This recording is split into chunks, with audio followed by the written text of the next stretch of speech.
सैनिक स्कूल जहां बच्चों के विकास में इतनी भूमिका निभा रहे हैं, वहां हमारी आधी आबादी यानी गर्ल्स को इनसे दूर रखना कहां तक सही होता।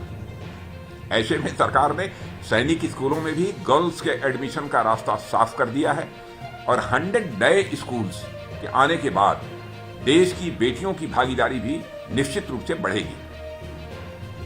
एक तरफ आर्म्ड फोर्सेज में महिलाएं परमानेंट कमीशन ले रही हैं, तो वहीं दूसरी ओर इस कदम से बड़ी संख्या में उनका मजबूत आधार भी तैयार होगा। भारतीय सेना के लिए अधिकारी तैयार करने वाले सैनिक स्कूलों के निजीकरण पर उठ रहे सवालों के बीच एक चौंकाने वाली रिपोर्ट सामने आई है। द रिपोर्टर्स कलेक्टिव की रिपोर्ट के मुताबिक केंद्र सरकार ने नए सैनिक स्कूलों में से 62% राष्ट्रीय स्वयंसेवक संघ, बीजेपी नेताओं और सहयोगियों को सौंप दिए हैं। नमस्कार, आप देख रहे हैं द रिपोर्टर्स कलेक्टिव ने बुधवार को कहा, केंद्र सरकार की प्रेस विज्ञप्तियों और सूचना का अधिकार के जवाबों से एकत्र की गई जानकारी एक चिंताजनक प्रवृत्ति को दिखाती है। हमारे निष्कर्षों से पता चलता है कि अब तक के 40 सैनिक स्कूल समझौतों में से कम 62% राष्ट्रीय स्वयंसेवक संघ यानी आरएसएस और उसके सहयोगी संगठनों, भारतीय जनता पार्टी के राजनेताओं, इसके राजनीतिक सहयोगियों और मित्रों, हिंदुत्व संगठनों, व्यक्तियों और अन्य हिंदू धार्मिक संगठनों से जुड़े स्कूलों को दिए गए। कलेक्टिव ने नोट किया कि सैनिक स्कूल शिक्षा प्रणाली के इतिहास में ये पहली बार है जब सरकार ने निजी संस्थाओं को एसएसएस से संबद्ध होने, आंशिक वित्तीय सहायता प्राप्त करने और अपनी शाखाएं चलाने की अनुमति दी है। आपको बता दें कि 2021 में केंद्र सरकार ने भारत में सैनिक स्कूल चलाने के लिए निजी संस्थाओं के लिए दरवाजे खोल दिए। उस वर्ष अपने वार्षिक बजट में सरकार ने पूरे भारत में 100 नए सैनिक स्कूल स्थापित करने की योजना की घोषणा की।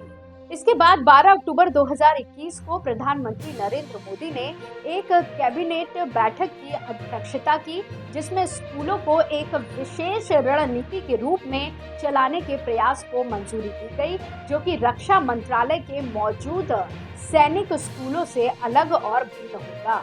नीति दस्तावेज के अनुसार सरकार एसएसएस के माध्यम से 50% छात्रों की कक्षा की क्षमता के लिए शुल्क का 50% प्रति वर्ष अधिकतम 40,000 रुपए की ऊपरी सीमा के अधीन वार्षिक शुल्क सहायता प्रदान करती है। उच्चतम सीमा के अधीन 50 छात्रों की सीमा कक्षा 6 से कक्षा 12 तक योग्यता सह माध्यम के आधार पर, जिसका अर्थ है उस स्कूल के लिए जिसमें 12वीं तक कक्षाएं हैं।